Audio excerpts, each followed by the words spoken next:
नमो सिद्धाणं नमो आयर्याणं नमो वज्रायाणं नमो लोये सवसाहुणम्।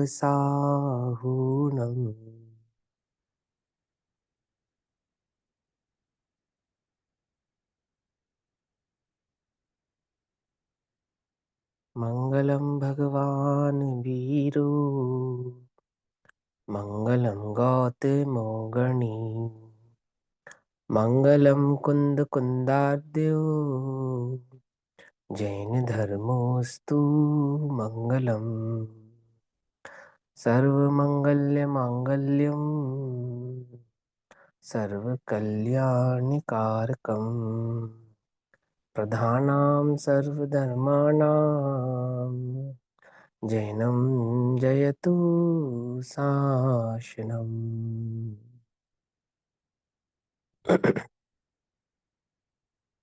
सर्वव्यापीकचेद्रूप स्वरूपाय परात्मने स्वोपलब्धि प्रसिद्धाय ज्ञानानंदात्मने नमः।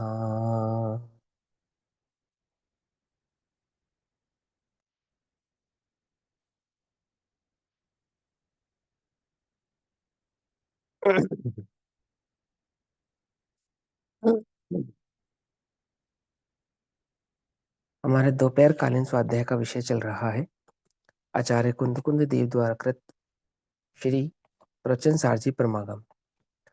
श्री प्रवचन सारजी परमागम का स्वाध्याय हम सभी आचार्य अमृतचंद्र देव द्वारा रचित तत्व प्रदीपिका तथा आचार्य जयसेन देव द्वारा रचित तात्पर्य वृत्ति टीका के आधार से कर रहे हैं। पेज नंबर 219 ज्ञान तत्व प्रज्ञापन के अंतर्गत शुभोपयोग अधिकार और शुभोपयोग अधिकार के अंतर्गत 88 नंबर की गाथा का भाव चल रहा है। भाव चल रहा है कि भगवान के द्वारा बतलाए गए तत्व के को जानकर उसके स्वरूप को जानकर यदि पुरुषार्थ नहीं करोगे तो कार्य होगा नहीं, है ना। मोह का अभाव होगा नहीं। देखो दो चीजें हैं जगत में, कार्य दो प्रकार से होता है, एक निमित्त और एक उपादान। दो चीजें ना। तो प्रबल निमित्त किसको कहा उन्होंने? जिनेन्द्र देव के द्वारा बतलाया गया वो जो तत्व का स्वरूप है, निमित्त भूत, ठीक है ना, उपाय भूत है वो, उसको निमित्त कहा। और उपादान कहा पुरुषार्थ को। समझ में बता, समझ में दो चीजें बताई ना। कोई कार्य होना है, मोह का अभाव करना है, तो बोले मोह का अभाव करने में, इस कार्य को करने में दो चीजें चाहिए, एक उपादान चाहिए, एक निमित्त चाहिए। निमित्त उपादान। तो निमित्त उपादान में निमित्त किसको माना? प्रबल निमित्त, भगवान की दिव्य ध्वनि को, भगवान की वाणी को, भगवान के उपदेश को या जिनवाणी को। और पुरुषार्थ वो आपका अंतरंग उपादान कार्य हो गया। तो वह कार्य किसका सफल होगा? तो बोले दोनों चीजें चाहिए, एक जिनेन्द्र देव का भगवान के द्वारा बतलाया गया तत्व और दूसरा तुम्हारा अंतरंग का पुरुषार्थ। पुरुषार्थ नहीं करोगे तो भी कार्य नहीं होगा, और प्रबल जो निमित्त है वो नहीं मिलेगा तो भी कार्य नहीं होगा। भगवान के द्वारा बतलाए गए तत्व के अकॉर्डिंग अगर आप पुरुषार्थ करोगे तो, पुरुषार्थ की शर्त है ना, वहां पे क्या शर्त रखी है पुरुषार्थ की? जैसा भगवान ने बतलाया, जैसा केवलियों ने बतलाया, जैसा अरहंत ने बतलाया, वैसा तत्व के स्वरूप को जानकर पुरुषार्थ करे। समझ में बात नहीं? समझ में। सो ये भाव यहाँ पर चल रहा है। अब इसी भाव को आचार्य जयसेन देव तात्पर्य वृत्ति टीका में किस प्रकार से कहते हैं वो हम समझ रहे थे। पहले गाथा पाठ पढ़ते, 88 नंबर का गाथा है। जो मोह राग दो से निहर नदी उपलब्ध जोन हम वस देशम सो सब दुख मोक्षम पावदी अचिरेण कालीन। जो जिन वचनामृत रस पीकर मोह राग अरु द्वेष नशे अल्प काल में भव्य जीव वह सर्व दुखों से मुक्ति लहे। समझी बात? देखो इसमें एक चीज और समझ लो, भव्य वो नहीं है जो जैन कुल में जन्म ले गए, उल्टा नहीं पकड़ना। और भव्य वो भी नहीं है ये जिन्हें सारे प्रसंग मिल गए। भव्य होने के दो लक्षण कहे। पहला लक्षण तो उन्होंने क्या कहा? जिनेन्द्र देव के द्वारा बतलाए गए तत्व को समझे, जो जिन वचनामृत रस पीकर। आती बात समझ में, नहीं समझ आती है?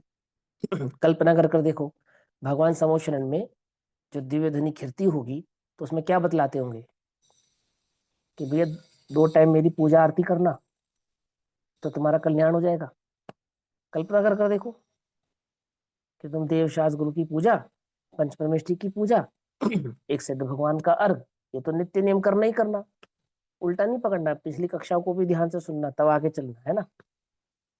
और क्या करना कि शाम के वक्त आरती समय का आदि करना, तो मेरा कार्य, तो तुम्हारा काम हो जाएगा। ऐसा नहीं, वो जो भगवान तत्व समझा रहे हैं, वस्तु का स्वरूप समझा रहे हैं, भव्य उसको कह रहे हैं, है ना। सच्ची भक्ति किसकी कही? ज्ञानी की कही। क्यों कही? क्योंकि वचनामृत पीकर। समझ नहीं बात? वो भगवान के द्वारा बतलाए गए तत्व को समझता है। जो भगवान हमसे कह रहे हैं, जो मार्ग उन्होंने हमारे आगे प्रकाशित किया है, जो हमारे सन्निकट प्रकट हुआ है, ऐसा रत्नात्रय का जो मार्ग है, उसको वो भली प्रकार से समझता है। जो समझता है, पहला लक्षण तो यह है भव्य का। और जो उस रूप अपना कार्य करता है, उसके अनुसार अपना कार्य करता है, वो भव्य जीव है। आती बात समझ में नहीं आती है? मुनिव्रत धार अनंत बार ग्रह कुब जायो। तो जैन मुनि बनकर गया था या कोई भी मुनि बनकर गया था? है, अनंत बार जैन मुनि बना या अनंत बार कोई भी मुनि बना? जैन मुनि बना, 28 मूल गुणों का निरातिचार पालन किया। तो यानी तुम्हें जैन धर्म अनंत बार मिल गया। इसका मतलब ये हो गया ना, सीधी सीधी सी बात है। तो अनंत बार जैन धर्म मिल गया तो भी तुम्हारा काम नहीं हुआ, तो फिर इसमें क्या महारत हासिल हुई हमें आज भी जैन धर्म मिल गया तो? समझना, उल्टा नहीं पकड़ना, पहले ध्यान से समझना जो कह रहे हैं। इसमें क्या है, अनंत बार मिला है तुम्हें, एक बार और मिल गया। ये आपके भव्य का साथ लक्षण नहीं कर रहा होता, ना। ये भव्य का लक्षण होता जैन कुल मिलना, फिर विपरीत मत पकड़ना, फिर ध्यान से समझना। यदि जैन कुल मिल जाना ही मात्र भव्य का लक्षण होता, तो अनंत बार मिला है ना, और अभव्य को भी मिलता है। बोलो, मिलता है या नहीं मिलता? प्रायोगिक लब्धि तक जैन ही जाएगा या कोई भी चला जाएगा? बोलो, मालूम प्रायोगिक लब्धि तक कौन जाएगा? जिसको देव शास्त्र गुरु का श्रद्धान होगा वही जाएगा। व्यवहार श्रद्धान चाहिए उसके लिए। प्रायोगिक लब्धि तक जाने के लिए देशना लब्धि के बिना नहीं होगी। क्या हो जाएगी? समझे या नहीं समझे? 5 लब्धियां होती है ना, 5 लब्धियां, उसमें जो 4 लब्धियां होती हैं, यदि उसमें से मैं 6 लब्धि को भी निकाल दूं, तो अन्य जो 3 लब्धियां बची, विशुद्धि लब्धि बची, प्रायोगिक लब्धि बची और देशना लब्धि बची, जो 3 लब्धियां बची, ये नियम से जैनी के ही हो सकती हैं। क्या समझे? क्यों देशना लब्धि किसको कहेंगे? वो भगवान के द्वारा बतलाया गया जो तत्व है, वास्तविक तत्व, उसको देशना कहेंगे। जगत में किसी को भी देशना तो नहीं कह सकते हम। समझ में आई बात? नहीं समझी? और देशना के आधार से परिणामों में जो विशुद्धता प्रकट होगी, उसका नाम विशुद्धि लब्धि है। समझे? और प्रायोगिक क्या है? वो अति विशुद्धता का नाम प्रायोग्य है। तत्व चिंतन है जहां पर, वहां पे प्रायोगिक लब्धि है। तो क्या समझ में आता है इससे? कि बौद्ध मति, सांख्य मति, अन्य मति, इन्हें लब्धियां नहीं होती। पकड़ में आ रही है बात? कुछ नहीं पकड़ में आ रही है? इन्हें ये लब्धि, क्षयोपम लब्धि मान भी लो, तो अन्य 3 लब्धियां इनके नहीं होती। और भैया अभव्य ऐसे के भी चार तो हो लब्धि। सकता है कि बौद्ध मती जो इस भव में है वो पहले किसी भव में जैन रहे हो, देशना सुनी हो, ऐसा भी तो हो सकता है। हाँ, फिर उसके बाद रहा होगा, फिर उससे क्या? उससे क्या, अगर वो पिछले इस भव में बौद्ध मती है, पिछले भव में जैन रहा, उसने देशना सुनी, तो उसे क्या हाँ, कहना चाहते हो? तो नहीं, मेरा कहने का मतलब है कि फिर तो उनको हो सकती है ना आगे की लब्धि, नहीं हो जैन सकती? होगा ना, पहले जैन होगा, जन्म से ना हो, देशना के आधार से होगा। आप समझो, आप जैन होने का मतलब नहीं समझ रहे हो, बात ये है, समस्या ये है। हम जैन को कहाँ से समझ रहे हैं? जाति से समझ रहे हैं। थोड़ा सा हम कह विस्तार रहे हैं करके जैन जाति बताओ नहीं है। भैया जी, थोड़ा सा हाँ, विस्तार करके बतलाइए आप मेरे को, हाँ, मैं पहली बार बतला रहा हूँ ना, बताइए। बतला रहा हूँ, विस्तार करते रहो। हम जैन जाति से समझ रहे हैं। हम कह रहे हैं जैन जाति नहीं है ना, जैन धर्म है। तो धर्म किसे कहते हैं? जो देशना से प्राप्त होता है उसको धर्म कहते हैं। सिंपल, मान्यता का नाम धर्म है। आपकी बुद्धि का नाम धर्म है, आपकी मति का नाम धर्म है।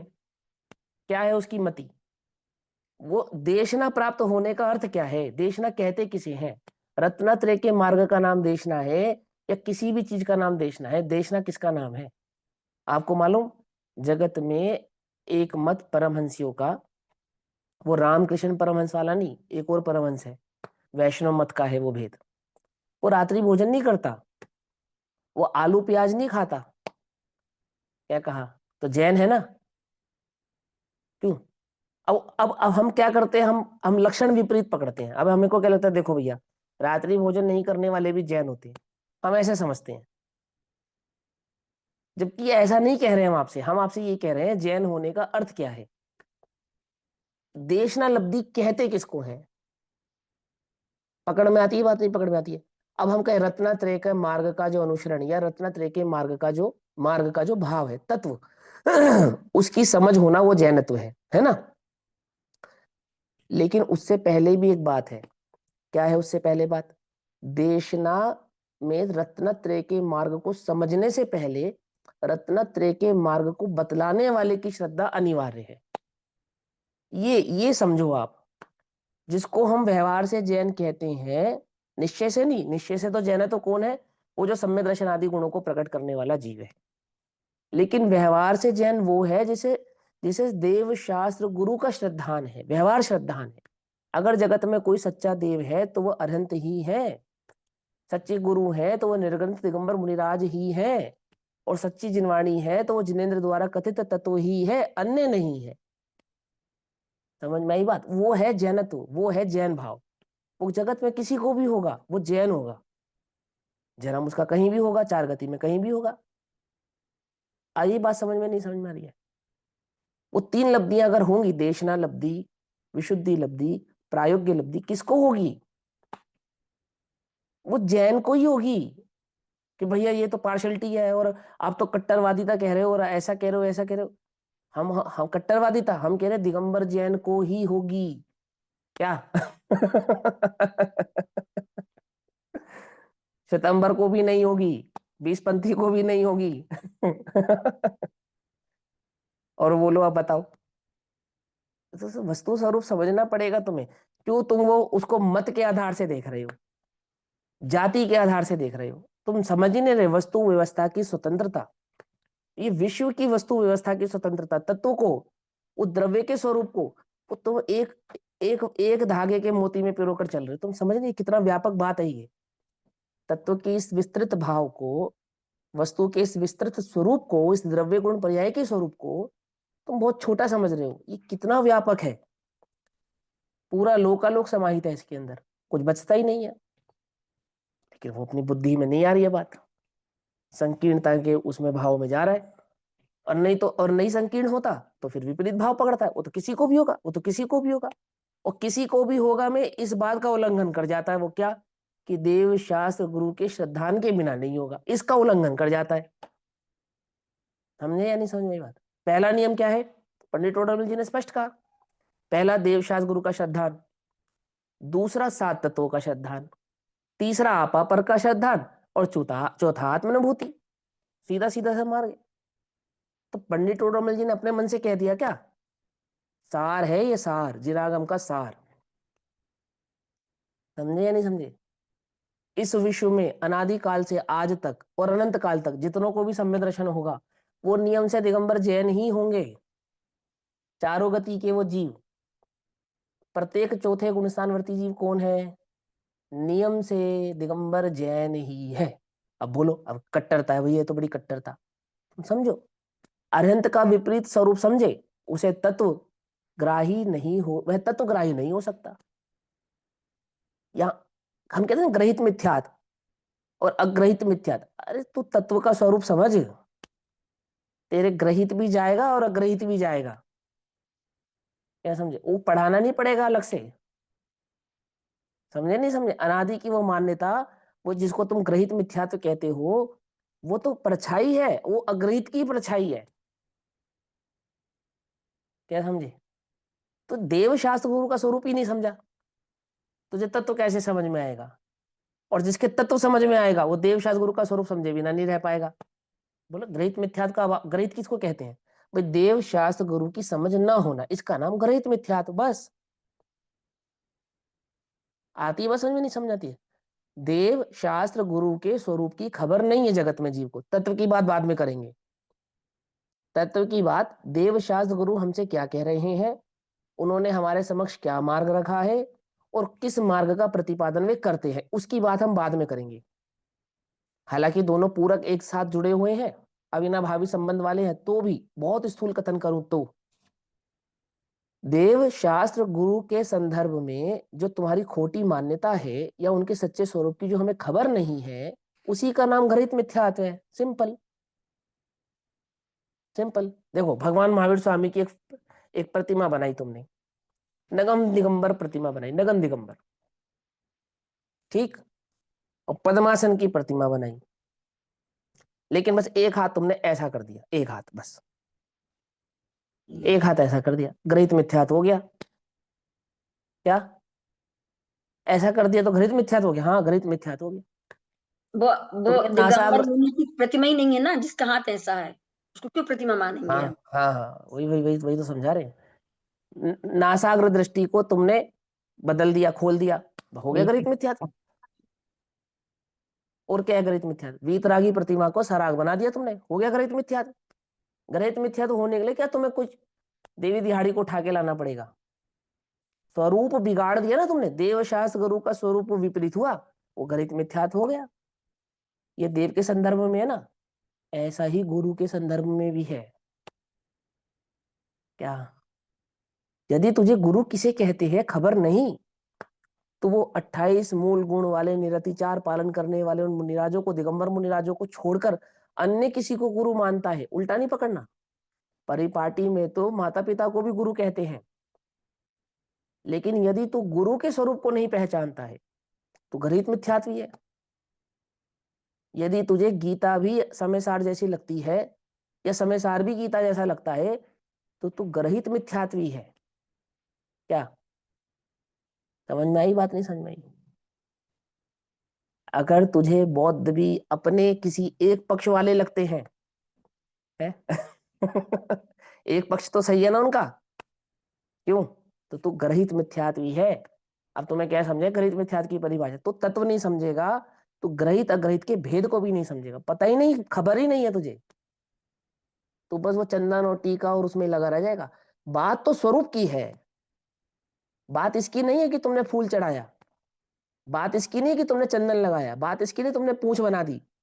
बात है स्वरूप की, कि वो वस्तु का स्वरूप जैसा है तुमने वैसा नहीं माना, वीतरागता का स्वरूप जैसा है तुमने वैसा नहीं माना, और रत्नत्रय के मार्ग में देवशास्त्र गुरु का स्वरूप जैसा है तुमने वैसा नहीं माना। बात तो उसकी है।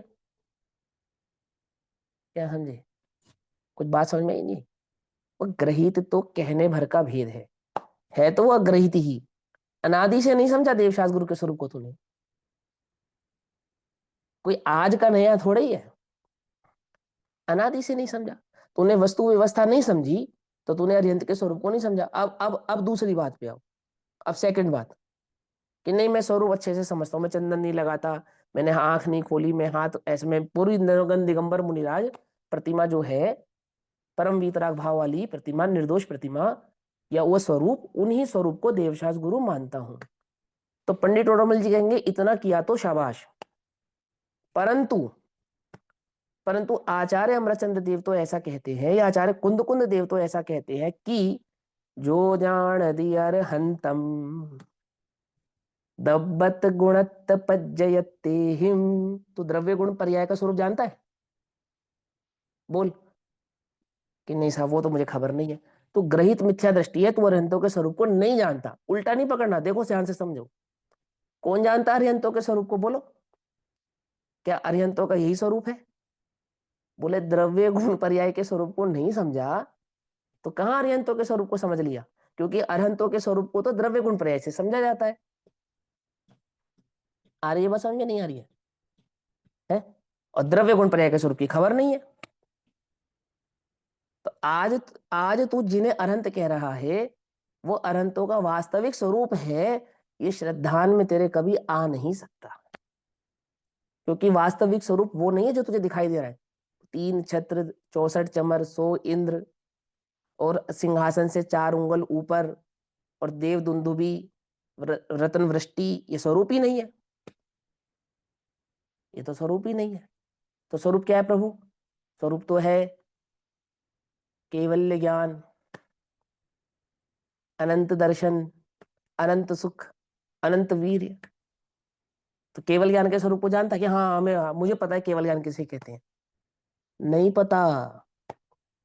प्रत्येक द्रव्य की प्रत्येक पर्याय स्व समय में खचित है, स्वीकार करता है तो ये बात, ये केवल ज्ञान का स्वरूप है कि नहीं नहीं नहीं नहीं नहीं, वो पुरुषार्थ तो मेरे हाथ में है ना, अभी पुरुषार्थ का स्वरूप समझाना है। मेरे करने से जगत में कुछ नहीं होगा, कैसी बात करते हो आप? तो तू अरिहंतों के स्वरूप को नहीं जानता, अभी तूने केवल ज्ञान का स्वरूप नहीं समझा, अभी तुझे खबर ही नहीं है, द्रव्य गुण पर्याय के स्वरूप की खबर ही नहीं है। अरिहंतों का केवल ज्ञान किसे कहते तुझे पता ही नहीं है। अब बोलू फिर, केवल ज्ञान की खबर नहीं है ना, तुम ग्रहित मिथ्या दृष्टि है।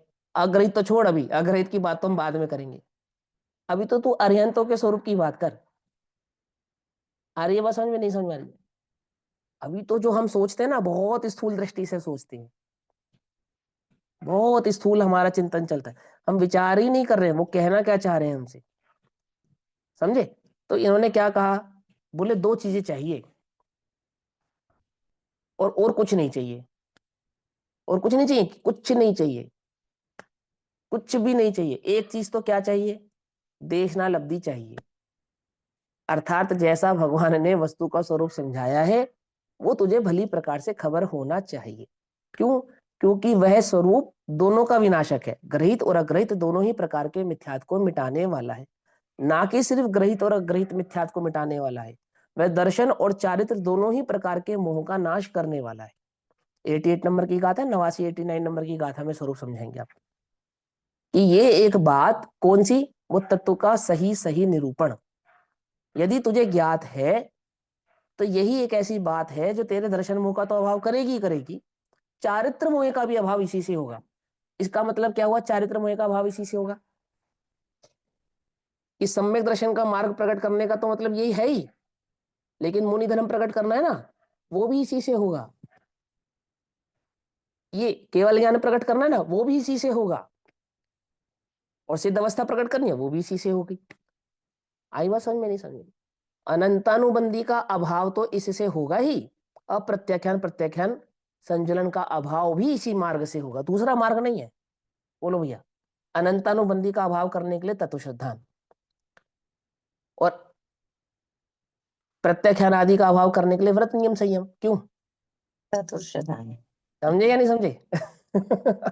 अब वो कहेंगे, अब लोग कह रहे हैं ये जो मुमुक्षु लोग है ना, ये व्रत नियम संयम के दुश्मन है, व्यवहार चारित्र के दुश्मन है, यही तो इनकी गड़बड़ है।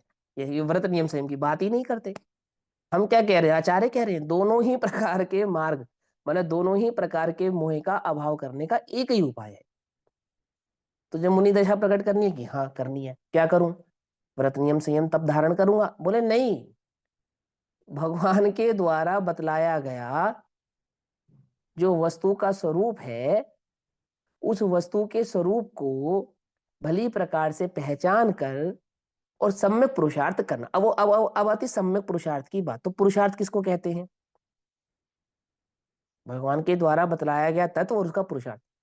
तो कोई कहता है कि भाई पुरुषार्थ माने क्या, कि व्रत नियम संयम तप त्याग आकिंचन आदि भाव को धारण करना, ये भी पुरुषार्थ है ना?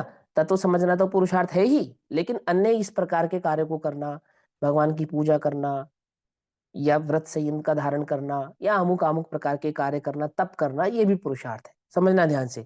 हाँ पुरुषार्थ है, उपचार से पुरुषार्थ है। वास्तव में पुरुषार्थ है या नहीं, ये जो क्वेश्चन मैं आपको उठा रहा हूँ ना, इनके आंसर आपको यहाँ मिलेंगे, इसलिए मैं सारे सवाल उठा रहा हूँ। तो पहला उन्होंने क्या कहा इस गाथा में, 88 नंबर की गाथा में, कि तू तो स्वरूप को समझ और उस रूप पुरुषार्थ कर। तो 89 नंबर की गाथा में आपसे कहेंगे पुरुषार्थ माने क्या, वो कौन सा पुरुषार्थ है जो मुझे करना है, और उस पुरुषार्थ के बल पर क्या होगा। उपशम श्रेणी भी उसी पुरुषार्थ के बल पे प्रकट होगी, छपक श्रेणी भी उसी पुरुषार्थ के बल पे प्रकट होगी। चौथा गुण स्थान भी उसी पुरुषार्थ के बल पे प्रकट होगा, और 13वां गुण स्थान भी, और गुण स्थानातीत भी उसी पुरुषार्थ के बल पे होगा। एक पुरुषार्थ है, एक मार्ग है, द्वैत नहीं है ना, दूसरा नहीं है ना, एक ही है। तो वो पुरुषार्थ भी तो समझाओ, क्या है भगवान का तत्व तो मैंने समझ लिया, आपने कहा तत्व तो समझ लिया, लेकिन उसके अनुसार पुरुषार्थ, ये कहा ना आपने। तो पहले तो आप सिर्फ तत्व समझने की मुझसे बात कर रहे थे, तो तत्व तो मैंने समझ लिया, ये द्रव्य कहते, इसे गुण कहते, इसे पर्याय कहते, सात तत्वों का स्वरूप है, आदि आदि। अब हमें पुरुषार्थ भी बतलाओ किसे कहते, क्यों? तो अब पुरुषार्थ किसे कहना, अब वो बतलाएंगे। तो पहले पहले ही कहते हैं 88 नंबर की गाथा में कि दो काम है, क्या क्या? जो जिन वचनामृत रस पीकर मोह राग अरु द्वेष नशे। मोह राग द्वेष का मतलब सीधा सीधा है दर्शन मोह, चारित्र मोह दोनों का नाश हो, है ना। अल्प काल में भव्य जीव वह सर्व दुखों से मुक्ति लहे। सर्व दुखों का से मतलब सिद्ध अवस्था को प्राप्त हो, अनंत अवस्था को प्राप्त हो, इसका नाम है सर्व दुखों से मुक्ति लहे का। सभी प्रकार के दुखों का अभाव होना, अर्थात चारों ही प्रकार की कषायों का अभाव हो जाना, आठों ही प्रकार के कर्मों का अभाव हो जाना, है ना। अब इस भाव को आचार्य अमर जयसेन तात्पर्य वृत्ति टीका में किस प्रकार से कहते हैं? वे कहते हैं पेज नंबर 220,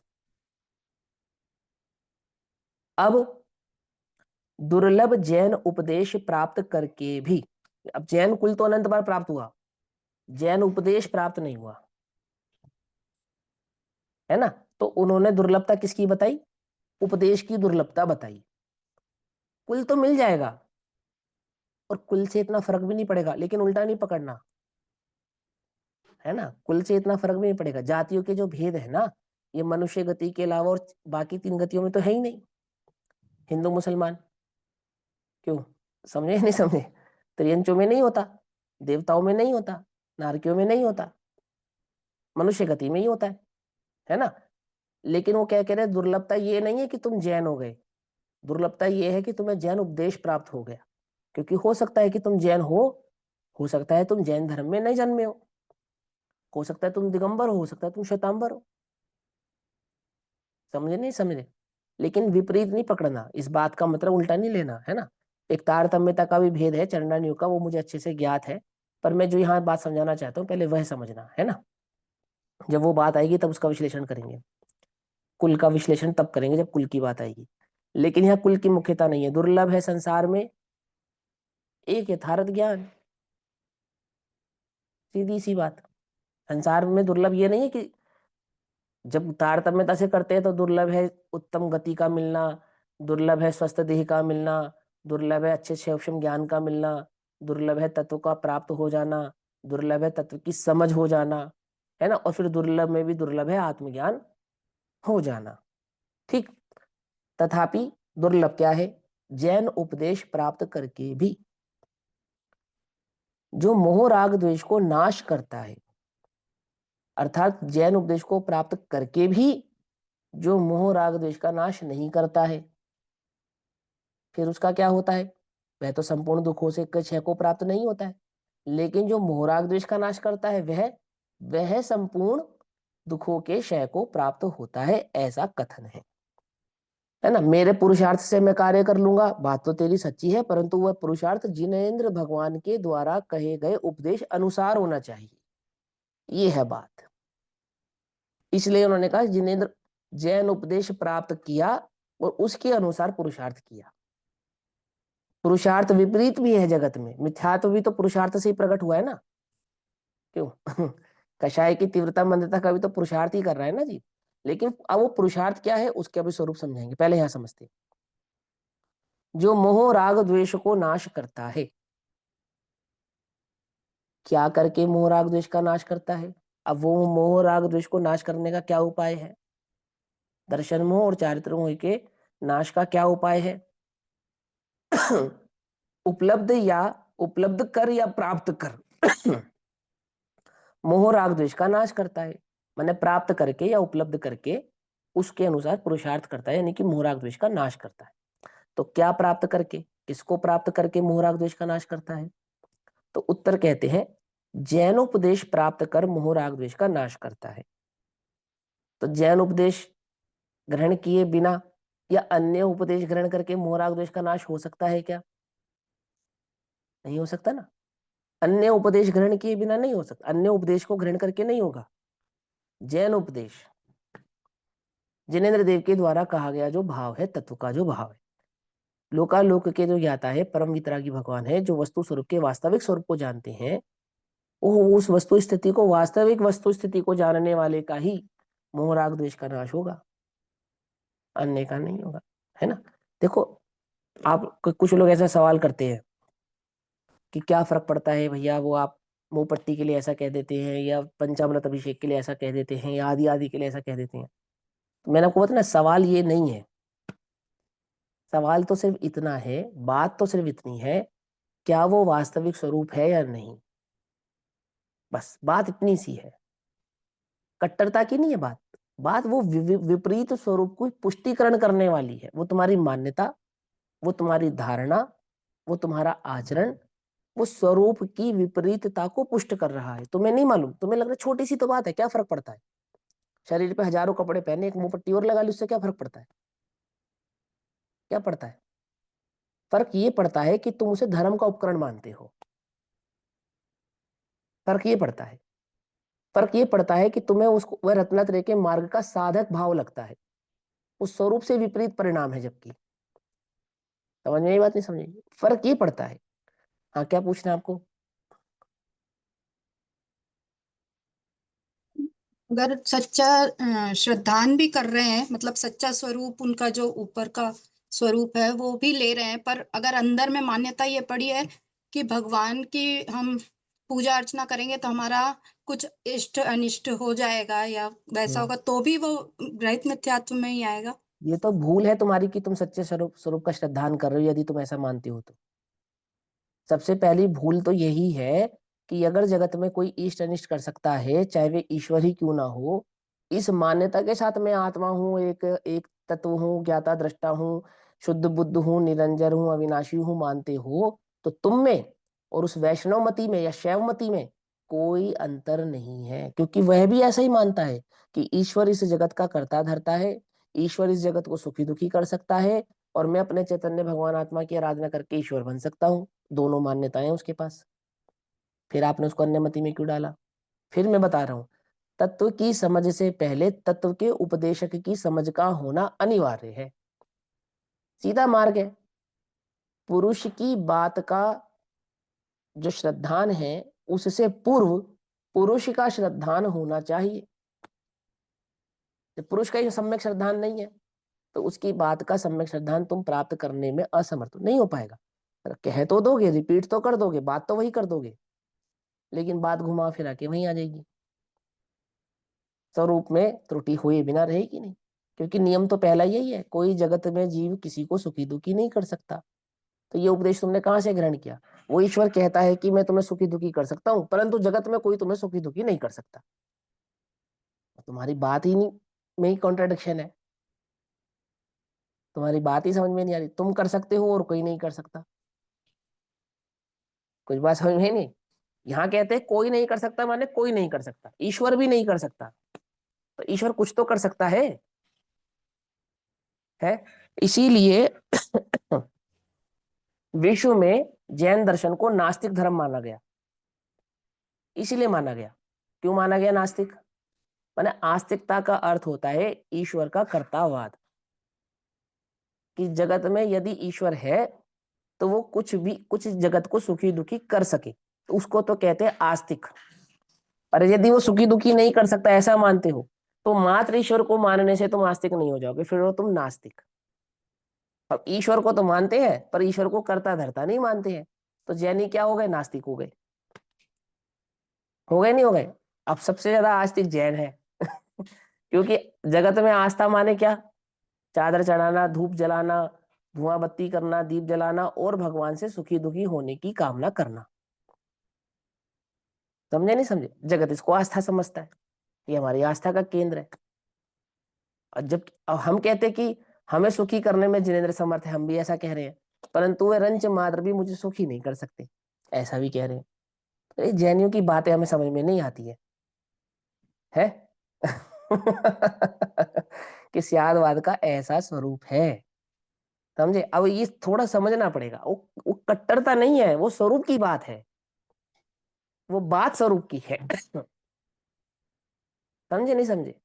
तुम्हारी एक त्रुटि वो बहुत बड़ी ब्लंडर मिस्टेक क्रिएट करने वाली तुम्हें पता ही नहीं है, वो तत्व में जाकर टकराएगी।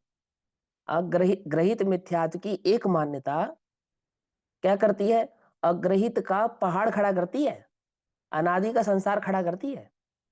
क्यों करती है, तो वो तत्व से विपरीत भाव को स्पष्ट करने वाली है, पुष्ट करने वाली है। सच नहीं समझने देगी, तत्व नहीं समझने देगी तुमको, है ना। देखो क्या कहते हैं, जैनोपदेश प्राप्त कर मोह राग द्वेष को नाश करता है, वह सर्व दुखों से मुक्ति प्राप्त करता है, सभी प्रकार के दुखों से मुक्त हो जाता है। प्रश्न, कैसे कब मुक्ति प्राप्त करता है। अब यहां आते पुरुषार्थ की बात कि जैनोपदेश को प्राप्त करके कैसे और कब उस मुक्ति को प्राप्त करता है। अर्धपुद्गला परावर्तन में करता है क्या, कितने काल में करता है, अल्प काल में ही मुक्ति प्राप्त करता है, ये समझो। क्या कहा, अल्पकाल में, अल्पकाल माने बहुत थोड़े काल में।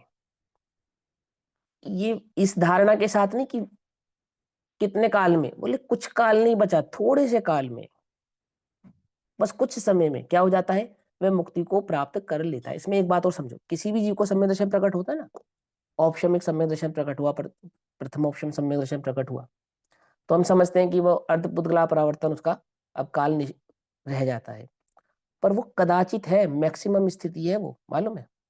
लाखों करोड़ों अरबों जीवों में किसी एक आध जीव की ऐसी स्थिति बनती है कि सम्यक दर्शन प्रकट करने के बाद उसे अर्ध उद्गला परावर्तन का काल लग जाए। क्या बोला, अरबों जीवों में। नहीं तो क्या होता है, बहुत करके 10-15 भाव से ज्यादा समय नहीं लगता, बहुत करके। समझ में बात नहीं, समझ में। वो तो क्योंकि वो है ना, चाहे करोड़ों में किसी एक के साथ हो, है करना नहीं हो, इसलिए उसकी बताता है कि भाई वो मैक्सिमम काल है। लेकिन ऐसा नहीं है तुम समझो कि अर्धपुद्गला परिवर्तन लगता होगा और बहुत समय लगता होगा, क्योंकि जिसे समय दर्शन प्रकट हुआ है ना, अब उसे संसार में रहने की रुचि नहीं है। वो कहाँ इतना संसार में अर्धपुद्गला परिवर्तन का इंतजार करने वाला है। नहीं, मेरी बात समझे, उसे रुचि नहीं है संसार में रहने की, अब रुचता नहीं है उसे तो जल्दी से जल्दी वो परमानंद परम सुख को प्राप्त करना है, वहां स्थिर होना है। अब वो भाव नहीं है वहां पे, है ना। अल्पकाल में, अल्प समझ लो, अल्पकाल में थोड़े ही काल में मुक्ति को प्राप्त करता है, वह इस प्रकार है। अब यहाँ थोड़ा विस्तार आचार्य जयसेन देव कर रहे हैं। एक इंद्रिय, विकलेंद्रिय, पंचेंद्रिय। तो एक इंद्रिय विकलेंद्रिय यानी कि एक इंद्रिय से लेकर असंगी पंचेंद्रिय पर्याय तक की जो अवस्थाएं हैं, वहां तो वो उपदेश प्राप्त नहीं हो पाएगा। तो परंपरा से जिसने संगी पंचेंद्रिय पर्याय को प्राप्त किया, पहला नियम। तो उपदेश ग्रहण करने की योग्यता किसको है, तो उपदेश ग्रहण करने की योग्यता संगी पंचेंद्रिय पर्याय जीव को है ना। तो एक इंद्रिय, विकलेंद्रिय, पंचेंद्रिय आदि दुर्लभ परंपरा द्वारा, माने एक इंद्रिय से होता हुआ, निगोद से होता हुआ वो संगी पंचेंद्रिय पर्याय में आया, है ना। और फिर संगी पंचेंद्रिय पर्याय में आकर भी उसे जैन उपदेश प्राप्त हो गया, माने ये एक दुर्लभता है। तो तुमने वो सब करणान योग में और 12 भावनाओं में उसकी दुर्लभता को समझा ही होगा। वो थावर्तन धरोहर आदि आदि करता हुआ अनंत काल संसार में भटकता भटकता भटकता और कैसे तैसे करके मनुष्य जन्म में पर्याप्तक अपर्याप्तक आदि भाव को पूरा करता करता वो जैनी हो गया। तो वो पूरी परंपरा उन्होंने यहाँ पे बतला दी। द्वारा जैन उपदेश प्राप्त कर मोह राग द्वेष से भिन्न वो पुरुषार्थ क्या है, जिसके आधार से वो मुझे दर्शन मोह और चारित्र मोह दोनों का ही अभाव प्रकट होगा। वो कौन सा पुरुषार्थ है, तो आचार्य जयसेन देव उस पुरुषार्थ को भी क्लेरिफाई कर रहे हैं कि जैन उपदेश को प्राप्त करके क्या करना, कि जैन उपदेश को प्राप्त करके मोह राग द्वेष से भिन्न, अर्थात जो स्वरूप से विपरीत भाव है, पर भाव है, पर द्रव्य जिनको कहा गया है, या विभाव जिनको कहा गया है, ऐसे भिन्न, उनसे भिन्न निज शुद्धात्मा की निश्चल अनुभूति लक्षण निश्चय सम्यक्त्व। फिर से समझाते हैं, जिन जीवों को ये भ्रम है कि सम्यक दर्शन में आत्मानुभूति नहीं होती। आचार्य जयसेनदेव प्रचनसार में लगभग 80 जगह ये बात कह चुके होंगे कि सम्यक दर्शन का लक्षण आत्मानुभूति है। समझे? जगत में एक मत है ऐसा, वो कहता है कि सम्यक दर्शन तो हो जाता है, लेकिन आत्मानुभूति तो 7वें गुणस्थान के बाद होती है। 7वें गुणस्थान के भी दूसरे पाए में होती है। 7वें गुणस्थान के 2 पाए मानते हैं करणान योग में, और दूसरे पाए में 7वें गुणस्थान के वो आत्मानुभूति प्रकट होती है। ऐसा उनका अभिप्राय या मत है। उससे पहले आत्मानुभव नहीं होता, सम्यक दर्शन तो हो जाता है। सम्यक दर्शन क्या है? सम्यक दर्शन तो देवशास्त्र गुरु का श्रद्धान कर लिया और आपने जो 7 तत्वों का स्वरूप समझ लिया, हो गया आप सम्यक दृष्टि।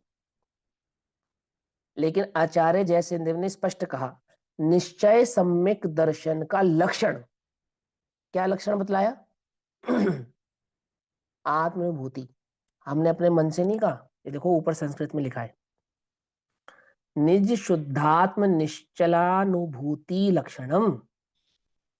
सेकंड लाइन में लिखा है विलक्षणम निज शुद्धात्म निश्चलानुभूति लक्षणम निश्चय सम्यक्त्व ज्ञान द्व्या विनाभूतम। लिखा, क्या लिखा? कि राग द्वेष से भिन्न निज आत्मा की निश्चल अनुभूति, निज आत्मा की निश्चल, निश्चल माने, निश्चल माने निर्विकल्प अनुभूति को निश्चल अनुभूति कहते हैं। जो चलायमान नहीं निश्चल, होती। हाँ हाँ, लेकिन यहाँ पे निश्चल कहने का अर्थ निर्विकल्प, ठीक।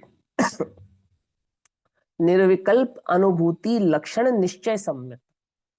और यदि तुम ये कहोगे कि आत्मानुभूति 7वें गुणस्थान में होती है, तो फिर सम्यक दर्शन का गुणस्थान भी 7वां मानना पड़ेगा।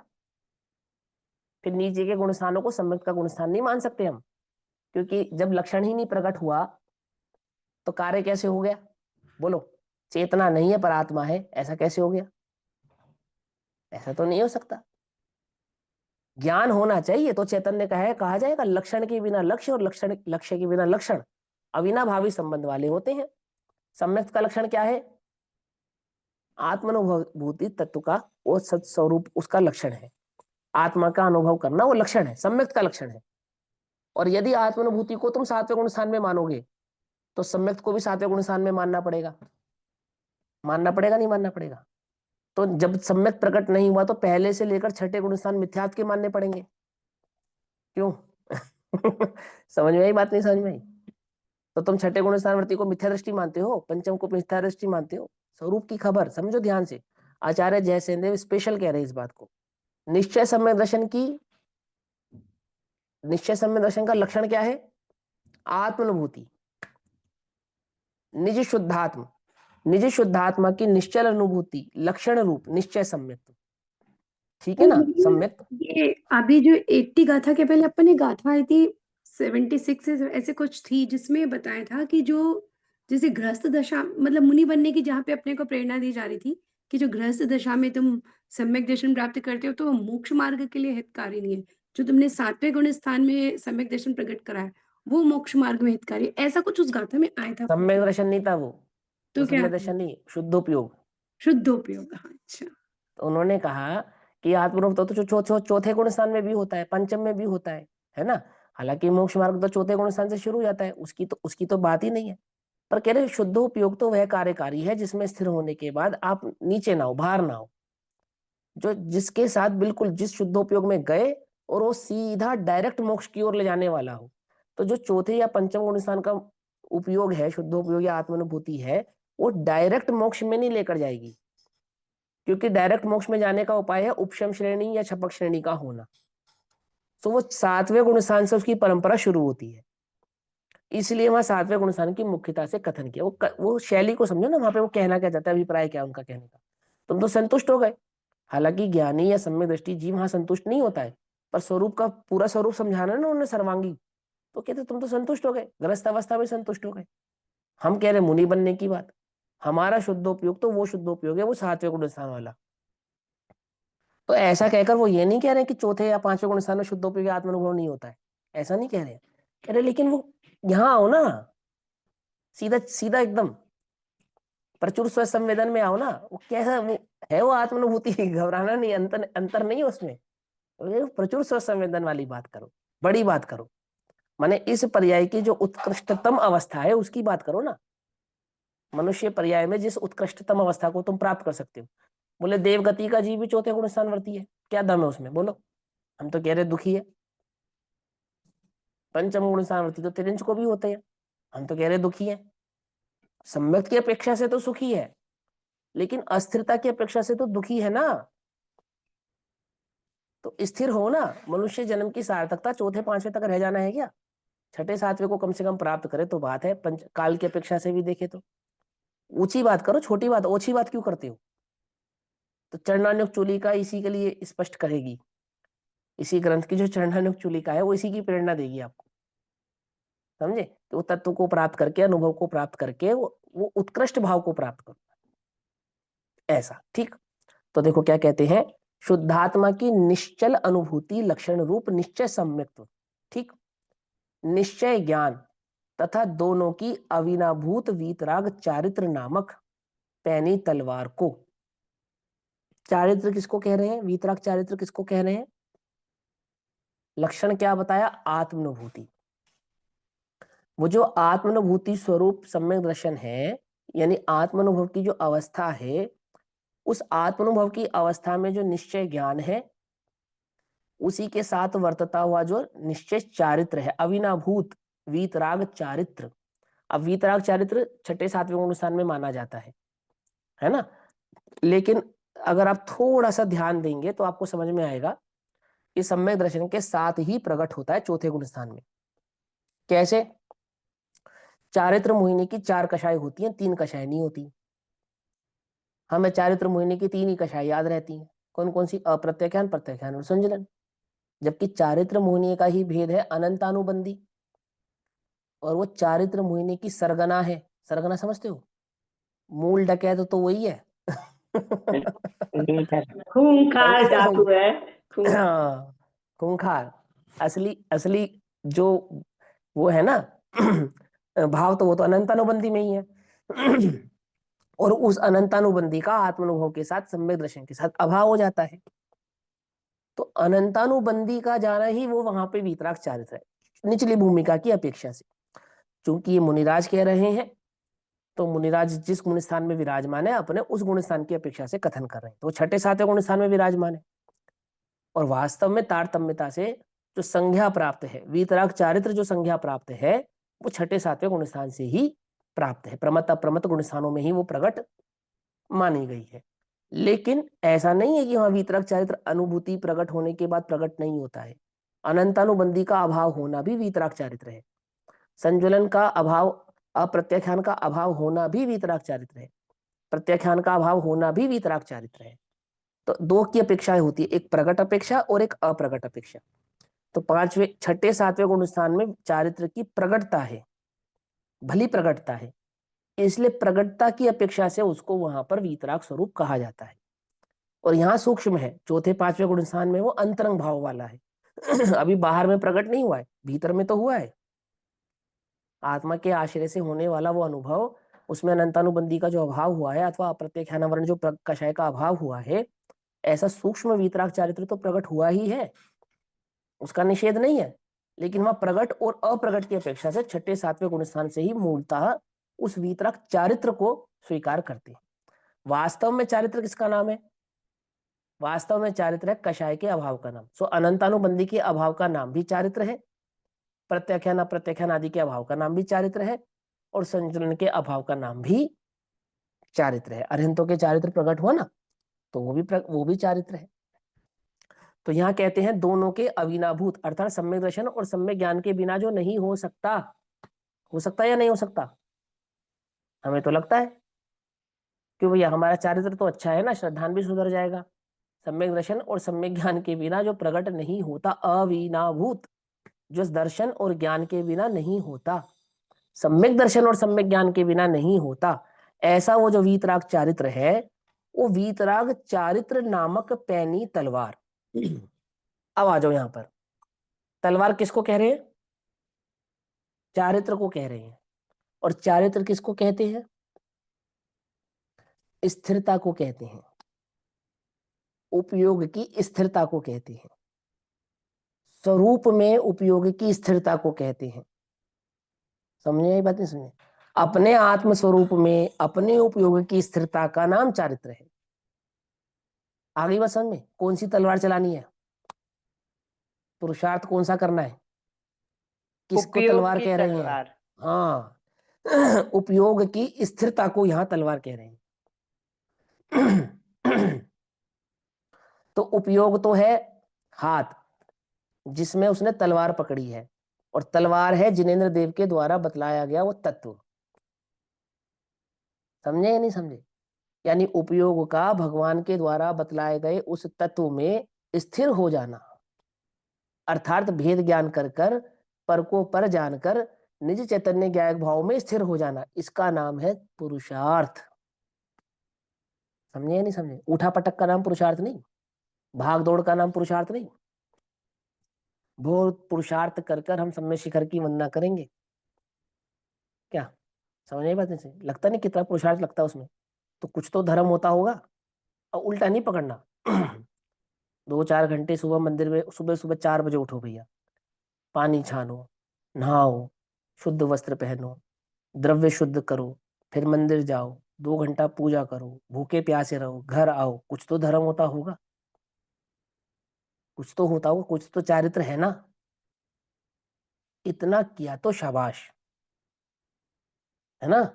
इसको छोड़ना नहीं, इतना किया तो शाबाश, शाबाश, बहुत बढ़िया। परंतु चारित्र तो शुद्ध उपयोग का आत्मा में, आत्मा का उपयोग में स्थिर, उपयोग का आत्मा में स्थिर होना, ऐसा वो सम्यक ज्ञान, सम्यक दर्शन अविनाभूत, जो सम्यक दर्शन और सम्यक ज्ञान के बिना नहीं होता, ऐसा वो वीतराग चारित्र नामक पैनी तलवार को, जो मोह राग द्वेष रूप शत्रुओं के ऊपर अधिक दृढ़ता से गिरता है।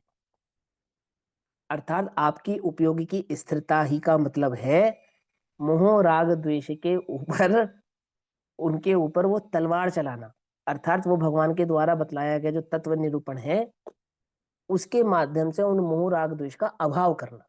क्या तरीका है अभाव करने का? शुद्ध उपयोग उसका अभाव करने का तरीका है, आत्म अनुभव उसको अभाव करने का तरीका है। और निचली भूमिका में आओ तो अपने उपयोगों को भगवान के द्वारा बतलाए गए तत्व में क्या करना? तन्मय करना। कब तक तन्मय करना?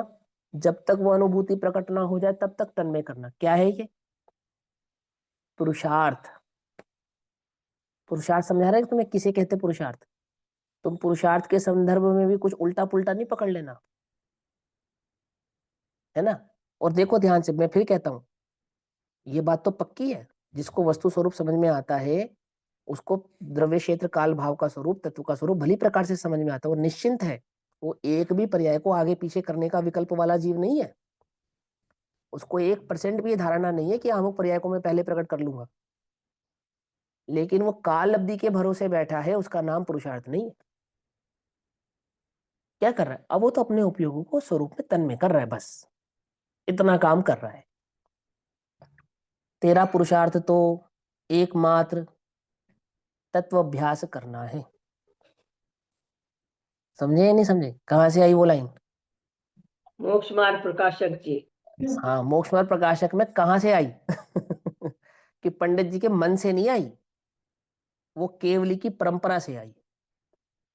पुरुषार्थ किसको कहना, वो पुरुषार्थ की वो परिभाषा वहां, वो केवली भड़िनम, वो अरिहंत गणधराचार्य परंपराचार्यों से होती हुई आचार्य अमृतचंद्र देव, आचार्य जयसेन देव के माध्यम से पंडित तक पहुंची है, पंडित टोडरमल जी तक। समझे या नहीं समझे? पंडित टोडरमल जी का खोजा हुआ मार्ग नहीं है वो परंपरा का मार्ग है। क्या है वो? कि वहां अपने स्वरूप को स्थिर करना, इसका नाम पुरुषार्थ है। कहाँ स्थिर करना? भगवान के द्वारा बतलाए गए तत्व में स्थिर करना। क्या है वो तत्व? कि स्वपर के भेद विज्ञान रूप वह जो तत्व है उसमें निज शुद्धात्मा का अनुभव करना, उसका नाम पुरुषार्थ है। कैसा है वो पुरुषार्थ? सम्यक दर्शन सम्यक ज्ञान के अविनाभावी स्वरूप वीतराग चारित्र वाला है। समझे नहीं समझे? और क्या है उस सम्यक दर्शन का लक्षण? कि आत्मानुभूति उस सम्यक दर्शन का लक्षण है। आई बात समझ में? पूरी लाइन समझ में आ रही है नहीं आ रही है? एक के बाद एक, एक के बाद एक, एक है। और ऐसा करना क्या कहलाता है? यही मोह राग द्वेष को अभाव करने का पुरुषार्थ कहलाता है। सिंपल। उपशम श्रेणी प्रकट करने का, छपक श्रेणी प्रकट करने का, मुनिपना प्रकट करने का, पंचम गुण स्थान प्रकट करने का, चौथा गुण स्थान प्रकट करने का, अरहंत अवस्था प्रकट करने का एकमात्र पुरुषार्थ क्या कहलाता है? मोह राग द्वेष का वह अभाव, आत्मानुभूति में स्थिर रहना, अपने उपयोगों का अपने चैतन्य में स्थिर करना, ये वह पुरुषार्थ है जो मोह राग द्वेष के ऊपर गिरता है और उनका क्या करता है? अभाव करता है। समझ में आई बात? फिर क्या कहते हैं? वह ही जो ऐसा पुरुषार्थ करता है ना, वह ही पारमार्थिक, अर्थात पारमार्थिक का मतलब होता है परम प्रयोजन भूत, परम प्रयोजनवान, माने एकमात्र करने योग्य कार्य जो है मोक्ष मार्ग में, और दूसरा कोई काम नहीं है, दूसरा कोई काम नहीं। मुनि दीक्षा ग्रहण नहीं करनी भैया, तुम मत घबराओ, तुम तो काम करो, वो भी हो जाएगा, तुम्हें मालूम ही नहीं चलेगा कब हो जाएगा। युद्ध लड़ते लड़ते हाथी पे बैठे, युद्ध लड़ते लड़ते फिर क्या हुआ? फिर अचानक क्या सूझी है? कि तुम्हें सोचना नहीं पड़ेगा, अपने आप ही सूझ जाएगी तुम्हें। आज ना भगवान को 83 लाख पर पूर्व लग गए, सूझ गई ना, घबराओ नहीं, तुम्हें भी सूझ जाएगी। उल्टा नहीं पकड़ना देखो बात को। लेकिन तुम अपना काम सही करोगे तो सूझेगी, तो सूझेगी। वो मुनि दशा आएगी नहीं आएगी? आएगी, डेफिनेटली आएगी, आए बिना काम नहीं चलेगा। लेकिन किसको आएगी? किसकी दशा वो सच्ची होगी, किसकी पारमार्थिक होगी? वो जिसका पुरुषार्थ पारमार्थिक होगा उसकी वो दशा भी पारमार्थिक होगी। जिसका पुरुषार्थ पारमार्थिक नहीं होगा उसकी वह दशा पारमार्थिक नहीं होगी। अब ये बात समझना बड़ा कठिन है, नहीं समझ में आ रही इसलिए तो 6 डाला बदली जा रही है, और किस लिए बदली जा रही है? समझ नहीं आ रही है, पच नहीं रही है, कुछ बात समझ में ही नहीं आ रही है। क्या कहते हैं? वह ही पारमार्थिक, उस परमार्थिक का अनाकुलता लक्षण, माने आकुलता जिसका लक्षण नहीं है। मैं फिर समझाता हूं, आकुलता कषाय को कहते हैं, ठीक है ना? और कषाय जिसका लक्षण नहीं है। जिन्हें दुखी ना होना हो वो क्या ना करे? कषाय ना करे। जिन्हें बंध ना करना हो वो क्या ना करे? वो कषाय ना करे। जिन्हें संसार में ना रहना वो क्या ना करे? वो कषाय ना करे। कषाय माने आकुलता, और कषाय का नहीं होना माने निराकुलता।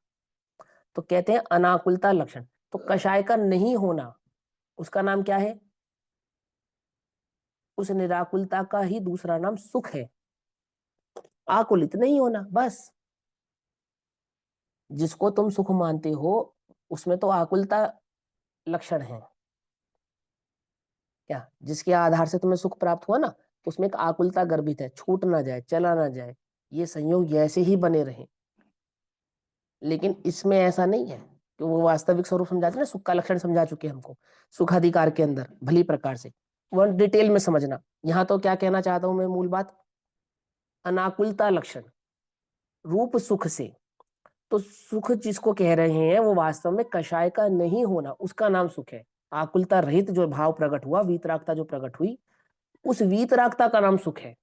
क्योंकि हमें वीतरागता की जाति की खबर नहीं है, तो हम कषायों की तीव्रता और मंदता में सुख को खोजते हैं। हम कषाय की मंदता को सुख समझ लेते हैं, कहीं कहीं तीव्रता को भी सुख समझ लेते हैं। क्या समझे? भूख नहीं लगना दुख का कारण है ना, और जोर की भूख लगना सुख का कारण है या नहीं है? तो कहीं कहीं कषायों की तीव्रता भी सुख लगती है हमें, समझना ध्यान से। कहीं कहीं कषायों की मंदता भी दुख लगती है हमें, उल्टा नहीं पकड़ना, ध्यान से समझना बात को। भूख, काम आदि ऐसी कषाय हैं जिनकी तीव्रता तुम्हें सुख कर लगती है। क्या समझे? सामग्री समक्ष हो तो क्या चाहते हो तुम? भूख लगे, इच्छा हो, चाहते हो नहीं चाहते? बताओ। उपाय करते हो नहीं करते हो? इच्छा प्रकट करने का उपाय करते हो नहीं करते हो?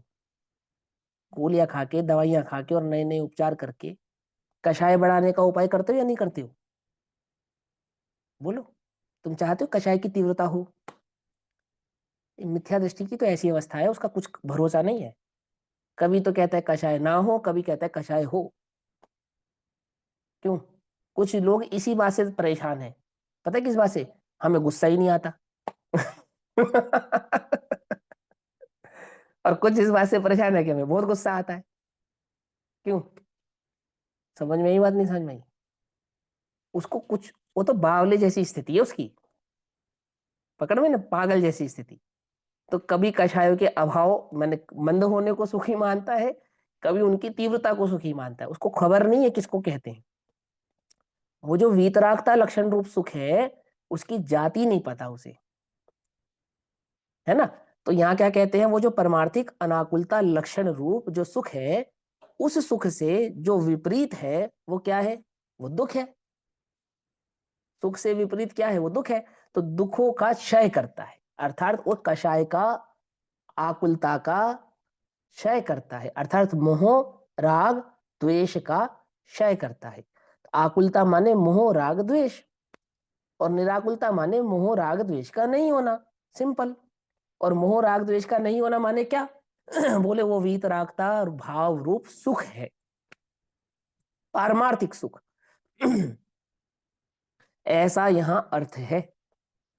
इस प्रकार द्रव्य गुण पर्याय के विषय में मूर्णता के निराकरणार्थ 6 गाथाओं द्वारा तृतीय ज्ञान कंडिका यहाँ पर पूर्ण होती है। अब 89 नंबर 89 नंबर की गाथा कहते हैं। सो 89 नंबर की गाथा को हम यथा योग्य समय पर पढ़ेंगे, अभी समय हुआ। तब तक के लिए सभी को जय जिनेन्द्र। ओम नमः सिद्धेभ्यः।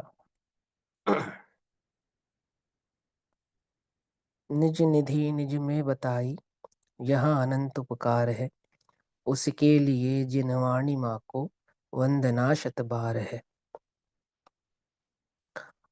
नमो रिहंताणम नमो सिद्धाणम नमो वैरी नमो